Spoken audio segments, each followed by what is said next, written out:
ಮೊಟ್ಟೆ ಹೊಡೆದ್ರೆ ಇದು ಸಿಪ್ಪೆ ಬಂದು ತುಂಬ ತೆಳುವಿರಬೇಕು ನಾಟಿ ಮೊಟ್ಟೆ ಅಂತ ಅಂದರೆ. ಸರ್ ಸ್ಟಾರ್ಟಿಂಗ್ ನಾವು ಒಂದು 50-100 ಸಾಕಿದ್ವಿ ಸರ್ ನಾಟಿ ಕೋಳಿನ.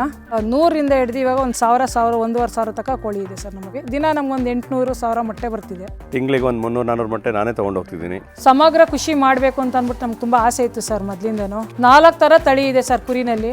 ನಾಟಿ ಮೊಟ್ಟೆ ಬಂದು ಇದು ಆಕ್ಸಿಡೆಂಟ್ ಆಗಿರೋರು, ಕೈಕಾಲು ಮುರಿದೋಗಿರೋರು, ಜಿಮ್ ಅವರು ಜಾಸ್ತಿ ನಾಟಿ ಮೊಟ್ಟೆನೇ ಬೇಕು ಅಂತ ಕೇಳಿ ತೊಗೊಂಡೋಗ್ತಾರೆ ಸರ್. ಲಾಭ ಇದೆ ಸರ್. ಒಂದು ಮೊಟ್ಟೆನೇ ಇವಾಗ 13 ರೂಪಾಯಿ 15 ರೂಪಾಯಿ ಹೋಗ್ತಿದೆ. ಸರ್ ನಮಸ್ತೆ, ನನ್ನ ಹೆಸರು ಪದ್ಮ ಅಂತ ಹೇಳಿ. ನಮ್ಮೂರು ತಿಪ್ಸಂದ್ರ, ರಾಮನಗರ ಜಿಲ್ಲೆ, ಮಾಗಡಿ ತಾಲೂಕು. ನಾವಿಲ್ಲಿ ನಾಟಿ ಕೋಳಿ ಸಾಕ್ತಾ ಇದ್ದೀವಿ ಮೊಟ್ಟೆಗೆ ಅಂತ ಹೇಳಿ. ಕಡಕ್ನಾಥ್ ಇದೆ, ನಾಟಿ ಕೋಳಿ 2 ಇದೆ. ದಿನ ನಮ್ಗೊಂದು 800-1000 ಮೊಟ್ಟೆ ಬರ್ತಿದೆ ಸರ್. ಇಲ್ಲೊಂದು 1000 ಕೋಳಿ ಬಿಡೋ ಥರ ಕಟ್ಕೊಂಡಿದ್ದೀವಿ ನಾವು. ಸದ್ಯಕ್ಕೆ ಇವಾಗ ಇಲ್ಲಿ 800 ಕೋಳಿ ಬಿಟ್ಟಿದ್ದೀವಿ. ಮೊಟ್ಟೆಗೆ ಅಂತಲೇ ಪರ್ಪಸರಿ ಮೊಟ್ಟೆಗೆ ಅಂತಲೇ ಮಾಡಿರೋದು ನಾವಿಲ್ಲಿ. ಮೊಟ್ಟೆ ದಿನ ಬರ್ತಿದೆ. ಇಲ್ಲೆಲ್ಲ ಬಂದು ಇಲ್ಲಿ ನಮ್ಮ ತೋಟದ ಹತ್ರನೇ ಬಂದು ಎಲ್ಲ ತೊಗೊಂಡೋಗ್ತಾರೆ.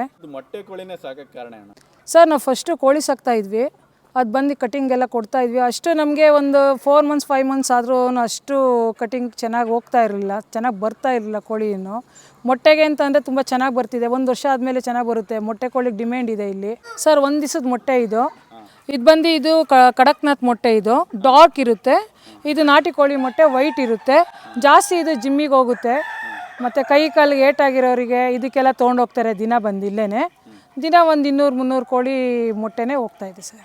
ಜಾಸ್ತಿ ತೊಗೊಂಡವ್ರು ಸಿಟಿಯವರ ಯಾರು? ಸಿಟಿನವರೇ ಸರ್ ಜಾಸ್ತಿ ತೊಗೊಂಡೋಗ್ತಾ ಇರೋದು. ಹಳ್ಳಿಯವರು ಬಂದು ತೊಗೊಂಡೋಗ್ತಾರೆ, ಅವ್ರು ಮರಿ ಮಾಡೋಕ್ಕೆ ತೊಗೊಂಡೋಗ್ತಾರೆ ಜಾಸ್ತಿ ನಮ್ಮ ಹತ್ರ ಮೊಟ್ಟೆನ. ಸಿಟಿನವರೆಲ್ಲ ತಿನ್ನೋದಕ್ಕೆ ತೊಗೊಂಡೋಗ್ತಾರೆ. ಈ ನಾಟಿ ಮೊಟ್ಟೆ ತೊಗೊಂಡೋಗೋದ್ರಿಂದ ಅವ್ರಿಗೆಲ್ಲ ತುಂಬ ಚೆನ್ನಾಗಿದೆ. ಮಕ್ಕಳಿಗೆಲ್ಲ ಹಾಲಿಗೆಲ್ಲ ಹಾಕ್ಕೊಡ್ತಾ ಇದ್ದಾರಂತೆ. ಗಿರಿರಾಜ ಮೊಟ್ಟೆ ಬರುತ್ತೆ ಸರ್, ಅದು ಬ್ರೌನ್ ಎಗ್ ಅಂತ ಹೇಳ್ತಾರೆ. ಆದರೆ ಅದು ನಾಟಿ ಮೊಟ್ಟೆ ಅಲ್ಲ. ಅದು ನೋಡಿ ಸರ್, ನಾಟಿ ಮೊಟ್ಟೆ ಅಂತ ಅಂದರೆ ಪ್ಯೂರ್ ಈ ಥರ ಸಣ್ಣ ಬರಬೇಕು, ಈ ಥರ ಇರಬೇಕು ಸರ್. ಈ ಥರ ಇದ್ರೇ ಇದು ಪ್ಯೂರ್ ನಾಟಿ ಮೊಟ್ಟೆ ಅಂತ ಹೇಳೋದು. ಅಂದ್ರೆ ಸ್ವಲ್ಪ ರೆಡ್ ಕಲರ್ ಬರೋಕಾ ಸರ್? ಡಾರ್ಕ್ ಬರಬೇಕು ಸರ್, ಸ್ವಲ್ಪ ಲೈಟ್ ಡಾರ್ಕ್ ಬರಬೇಕು. ಪ್ಯೂರ್ ನಾಟಿ ಮೊಟ್ಟೆ ಹೇಗಿರುತ್ತೆ ಸರ್? ಪ್ಯೂರ್ ನಾಟಿ ಮೊಟ್ಟೆ ಎಲ್ಲ ಬಂದು ಇದು ಸಣ್ಣ ಬರಬೇಕು ಸರ್. ತುಂಬ ದಪ್ಪ ಬಂದರೆ ಅದು ಪ್ಯೂರ್ ನಾಟಿ ಮೊಟ್ಟೆ ಅಲ್ಲ ಸರ್. ಅದು ಮೊಟ್ಟೆ ಹೊಡೆದ್ರೆ ಇದು ಸಿಪ್ಪೆ ಬಂದು ತುಂಬ ತೆಳುವಿರಬೇಕು ನಾಟಿ ಮೊಟ್ಟೆ ಅಂತ ಅಂದರೆ. ಅವಾಗ ಕೇಸರಿ ಕಲರ್ ಥರ ಇರುತ್ತೆ ಇದು ಮೊಟ್ಟೆ ಒಳಗಡೆ. ಅದಿದ್ರೆ ಪ್ಯೂರ್ ನಾಟಿ ಮೊಟ್ಟೆ ಸರ್. ಇದು ಕಡಕ್ನಾಥ್ಗೂ ಮತ್ತು ನಾಟಿ ಮೊಟ್ಟೆಗೆ ಏನು ವ್ಯತ್ಯಾಸ ಇರುತ್ತೆ? ಕಡಕ್ನಾಥ್ ಬಂದು ಇದರಲ್ಲಿ ಕೊಲೆಸ್ಟ್ರಾಲ್ ಅನ್ನೋದು ಏನಿರಲ್ಲ ಸರ್. ಇದು ಕಡಕ್ನಾಥ್ನಲ್ಲಿ ಇದು ಬರೀ BP ಶುಗರ್ ಇರೋರಿಗೆ, ಪ್ರೆಗ್ನೆಂಟ್ ಇರೋರು, ಕಾಯಿಲೆ ಬಿದ್ದಿರೋರು ಮಾತ್ರ ತೊಗೊಂಡೋಗ್ತಾರೆ ಸರ್. ಇದು ನಾಟಿ ಮೊಟ್ಟೆ ಬಂದು ಇದು ಆಕ್ಸಿಡೆಂಟ್ ಆಗಿರೋರು, ಕೈಕಾಲು ಮುರಿದೋಗಿರೋರು, ಜಿಮ್ ಅವರು ಬಂದು ಜಾಸ್ತಿ ನಾಟಿ ಮೊಟ್ಟೆನೇ ಬೇಕು ಅಂತ ಕೇಳಿ ತೊಗೊಂಡೋಗ್ತಾರೆ ಸರ್. ಸಣ್ಣ ಮಕ್ಕಳಿಗೆ ಹಾಲಿಗೆ, ಮಕ್ಕಳೆಲ್ಲ ವೀಕ್ ಇರ್ತಾರಲ್ಲ ಸರ್, ಅವರು ಆ ಸಣ್ಣ ಮಕ್ಕಳಿಗೆ ಹಾಲಿಗೆ ಹಾಕ್ಕೊಡ್ತಾರೆ, ಎಲ್ಲೋ ತೆಗಿತಾರೆ.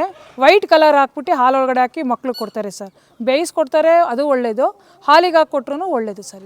ಕಡಕ್ನಾಥ್ ಕೋಳಿ ಮೊಟ್ಟೆ ಎಲ್ಲ 15 ರೂಪಾಯಿ ನಂಗೆ ಕೊಡ್ತಾ ಇದ್ದೀವಿ. BP ಶುಗರ್ ಇರೋರು ಅವರು ಬಂದು ತೊಗೊಂಡೋಗ್ತಾರೆ, ಅದು 15 ರೂಪಾಯಿ ನಂಗೆ ಕೊಡ್ತಾ ಇದ್ದೀವಿ. ನಾಟಿ ಮೊಟ್ಟೆ ಬಂದು 13 ರೂಪಾಯಿ ನಂಗೆ ಕೊಡ್ತಾ ಇದ್ದೀವಿ. ಇಷ್ಟೊಂದು ಕೋಳಿನ ಹೆಂಗೆ ಮಾಡ್ಕೊಂಡ್ರಿ ಸರ್? ಸ್ಟಾರ್ಟಿಂಗ್ ನಾವು ಒಂದು 50-100 ಸಾಕಿದ್ವಿ ಸರ್ ನಾಟಿ ಕೋಳಿನ. ಕಾವೆ ಕೂರಿಸಿ ಕಾವೆ ಅಂತ ಅಂದರೆ ಒಂದು ಬಟ್ಲಳಿಕೆ ಹುಲ್ಲಾಗಿ ಕೂರಿಸ್ತೀವಿ, ಮೊಟ್ಟೆ ಎಕ್ಕಿ ಒಂದು 20. ಹಂಗೇ ನಾವು ಮಾಡ್ಕೊಂಡೋಗಿ ಇವಾಗ ಒಂದು 100ರಿಂದ ಹಿಡಿದು ಇವಾಗ ಒಂದು 1000, 1,500 ತನಕ ಕೋಳಿ ಇದೆ ಸರ್ ನಮ್ಮ ಹತ್ರ. ನಾಟಿ ಕೋಳಿ ಸಾಕೋದ್ರಿಂದ ಲಾಭ ಇದೆಯಾ? ಲಾಭ ಇದೆ ಸರ್. ಒಂದು ಮೊಟ್ಟೆನೇ ಇವಾಗ 13 ರೂಪಾಯಿ 15 ರೂಪಾಯಿ ಹೋಗ್ತಿದೆ. ಹಂಗಾಗಿ ಲಾಭ ಇದೆ ಸರ್. ಇದು ಮೊಟ್ಟೆ ಮಾರ್ಕೆಟಿಂಗ್ ಏನು ಕಷ್ಟ ಆಗುತ್ತಾ? ಮಾರ್ಕೆಟಿಂಗ್ ಏನು ಕಷ್ಟ ಆಗ್ತಿಲ್ಲ ಸರ್. ಇಲ್ಲೇ ಬಂದು ತೊಗೊಂಡೋಗ್ತಾರೆ, ತೋಟದ ಹತ್ರನೇ ಬಂದು ತೊಗೊಂಡೋಗ್ತಾರೆ. ನಾವು ಬೆಂಗಳೂರಲ್ಲಿ ಇರೋದ್ರಿಂದ ಬೆಂಗಳೂರಿಗೆಲ್ಲ ನಮ್ಮದು ನಂಬರ್ಗೆ ಯಾರಾದರೂ ಕಾಲ್ ಮಾಡಿದ್ರೆ ಅವ್ರಿಗೂ ನಾವು ತೊಗೊಂಡೋಗಿ ಕೊಡ್ತೀವಿ. ಮನೆ ಹತ್ರನೇ ಬರ್ತಾರೆ, ತೊಗೊಂಡೋಗ್ತಾರೆ ಸರ್. ಕುರಿ ಫಾರ್ಮು ಮಾಡಿದ್ದೀರಾ ಸರ್? ಒಂದು ಸ್ವಲ್ಪ ಚಿಕ್ಕದಾಗಿ ಮಾಡ್ಕೊಂಡಿದ್ದೀವಿ ಸರ್. ಇಲ್ಲಿ ಒಂದು 30 ಕುರಿ ಥರ ಬಿಡೋ ಥರ ಮಾಡ್ಕೊಂಡಿದ್ದೀವಿ. ಮೇಕೆನೂ ಇದೆ ನಮ್ಮ ಹತ್ರ, ಬೀಟಲ್ಲು, ಜಮುನಾಪುರಿ. ಕುರಿ ಸಾಕಾಣಿಕೆ ಮಾಡ್ಬೇಕಂತ ಏನಕ್ಕೆ ಅನಿಸ್ತಾ? ಸಮಗ್ರ ಕೃಷಿ ಮಾಡಬೇಕು ಅಂತ ಅಂದ್ಬಿಟ್ಟು ನಮ್ಗೆ ತುಂಬ ಆಸೆ ಇತ್ತು ಸರ್ ಮೊದಲಿಂದನೂ. ಹಂಗಾಗಿ ಎಲ್ಲ ಥರನ ಈ ಕೋಳಿ, ಮೇಕೆ, ಕುರಿ ಈ ಥರ ಎಲ್ಲ ಸಾಕಬೇಕು ಅಂತ ಹೇಳ್ಕೊಂಡು ನಾವು ಇವಾಗ 4 ಥರ ತಳಿ ಇದೆ ಸರ್ ಕುರಿನಲ್ಲಿ. ಮೇಕೆನಲ್ಲೂ 2 ತಳಿ ಇದೆ, ಜಮುನಾಪುರಿ ಇದೆ, ಬೀಟಲ್ ಇದೆ. ಯಾರಾದರೂ ಬಂದು ಬೇಕು, ಸೋಜತ್ ಇದೆ, ಬಂದು ಬೇಕು ಅಂತ ಹೇಳೋರು ಬಂದು ಕೊಡ್ತೀವಿ ಸರ್. ಅಂದರೆ ಮರಿ ಕೊಡ್ತೀರಾ? ಯಾವ ಥರ ಮರಿ ಬೇಕು ಅಂತ ಹೇಳೋರ್ಗು ಮರಿನೂ ಕೊಡ್ತೀವಿ, ದೊಡ್ಡ ಕುರಿ ಬೇಕು ಅಂತಂದ್ರೂ ಕೊಡ್ತೀವಿ ಸರ್. ಅಂದರೆ ಗೊಬ್ಬರನೂ ಸೇಲ್ ಮಾಡ್ತೀರಿ? ಯಾವ ಥರ ಗೊಬ್ಬರ ಕೊಡ್ತೀವಿ ಸರ್. ಯಾರಾದರೂ ಬಂದರೆ ನರ್ಸರಿಯವ್ರು ಬಂದು ಇವಾಗ ತೊಗೊಂಡೋಗ್ತಾ ಇದ್ದಾರೆ. ಬೇರೆಯವ್ರು 1 kg ಬೇಕು ಅಂತ ಬಂದು ಕೇಳಿದ್ರು ಕೊಡ್ತೀವಿ. ಒಂದು 100 kg ಬೇಕು ಅಂತ ಬಂದು ಕೇಳಿದ್ರು ಅಟ್ಟದಡೆ ಪ್ಯೂರ್ ಗೊಬ್ಬರ ಕೊಡ್ತೀವಿ ಸರ್. ನಾವು ಸುಮಾರು 1 ವರ್ಷದಿಂದ ಇಲ್ಲಿ ಬರ್ತಾ ಇದ್ದೀನಿ. ಮೊಟ್ಟೆಗಳು ತೊಗೊಂಡು ಹೋಗ್ತಾ ಇದ್ದೀನಿ. ತಿಂಗಳಿಗೆ ಒಂದು 300-400 ಮೊಟ್ಟೆ ನಾನೇ ತೊಗೊಂಡು ಹೋಗ್ತಿದ್ದೀನಿ. ನನ್ನ ಫ್ರೆಂಡ್ಸ್ಗಳೆಲ್ಲರೂ ತುಂಬ ಜನ ಫ್ರೆಂಡ್ಸ್ಗಳಿಗೆ ಇಂಟ್ರೊಡ್ಯೂಸ್ ಮಾಡಿದ್ದೀನಿ. ಬಂದರೆ ಬಲ್ಕ್ 100 ತೊಗೊಂಡು ಹೋಗ್ತಾರೆ. ಏನಾಗಿದೆ, ಇಲ್ಲಿ ಇವರು ಒಂದು ಹೆಣ್ಮಗಳು ರಾಜರಾಜೇಶ್ವರ ನಗರದಲ್ಲಿ ಇದ್ಕೊಂಡು ಇಲ್ಲಿಗೆ ಯಾವಾಗ ಅಲ್ಲಿ ಹೋಗ್ತಾರೆ, ಯಾವಾಗ ಇಲ್ಲಿ ಬರ್ತಾರೆ, ಅವ್ರ ಇನ್ವಾಲ್ವ್ಮೆಂಟ್ 100% ಇಲ್ಲಿ ಇದ್ಕೊಂಡು ತುಂಬ ಚೆನ್ನಾಗಿ ಮಾಡಿದ್ದಾರೆ. She is inspiration to others youths.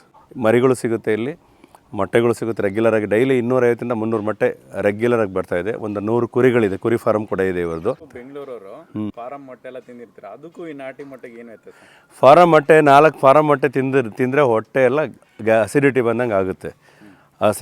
ಆಗುತ್ತೆ, ಅಷ್ಟೊಂದು ಹೆಲ್ದಿ ಅಲ್ಲ. ಈಗ ನಾವು ವರ್ಕೌಟ್ ಅಲ್ಲಿ ಜಿಮ್ಗೆ ಹೋದಾಗ ಏನಾಗ್ತಾರೆ, ನೀವು ಎಲ್ಲೋ ತಿನ್ನಬೇಡಿ ಅಂತಾರೆ. ನಿಜವಾಗ್ಲೂ ತಿನ್ನಬೇಕಾಗಿರೋದು ಎಲ್ಲೋನೇ. ಮೊಟ್ಟೆ ಪೂರ್ತಿ ತಿಂದರೆ ಅದಕ್ಕೆ ಏನಾದರೂ ಸಾರಾಂಶ ಸಿಗುತ್ತೆ.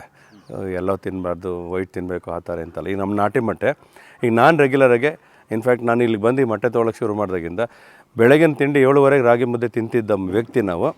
ಅರ್ಲಿ ಮಾರ್ನಿಂಗು ಈಗ 6 ಅಥವಾ 7 ಮೊಟ್ಟೆದು ಹಾಫ್ ಬಾಯ್ಲು 2 ಪೀಸ್ ಬ್ರೆಡ್ ಅಷ್ಟೇ ನಮ್ಮ ತಿಂಡಿ. ಮೇಡಮ್, ಇದು ಮೊಟ್ಟೆ ಬೇಕಾದ್ರೆ ನಿಮ್ಮನ್ನ ಹೇಗೆ ಕಾಂಟ್ಯಾಕ್ಟ್ ಮಾಡೋದು? ಸರ್ ಇಲ್ಲಿ ನಾವು ಕುಣಿಗಲ್ ಹತ್ರ ಇರೋದ್ರಿಂದ ಕುಣಿಗಲ್ ಅಕ್ಕಪಕ್ಕ ಇರೋರೆಲ್ಲ ಈ ಸರೌಂಡಿಂಗ್ ಅವರೆಲ್ಲ ಬಂದು ತೊಗೊಂಡೋಗ್ತಾ ಇದ್ದಾರೆ. ನಮ್ಗೆ ಏನಾದರೂ ನಾವು ಬೆಂಗಳೂರಲ್ಲಿ ಇರೋದ್ರಿಂದ ರಾಜರಾಜೇಶ್ವರಿ ನಗರೆಲ್ಲ ನಾವು ಇರೋದು. ಬೇಕು ಅಂತ ಯಾರಾದರೂ ಮೊಟ್ಟೆ ಬೇಕು ಅಂತ ಏನಾದರೂ ಕಾಲ್ ಮಾಡಿದ್ರೆ ನಮ್ಮ ನಂಬರ್ ಡಿಸ್ಪ್ಲೇನಲ್ಲಿ ಇರುತ್ತೆ. ಕಾಲ್ ಮಾಡಿದ್ರೆ ಅವ್ರಿಗೆ ತಲುಪಿಸೋ ಪ್ರಯತ್ನ ಮಾಡ್ತೀವಿ ಸರ್ ನಾವು.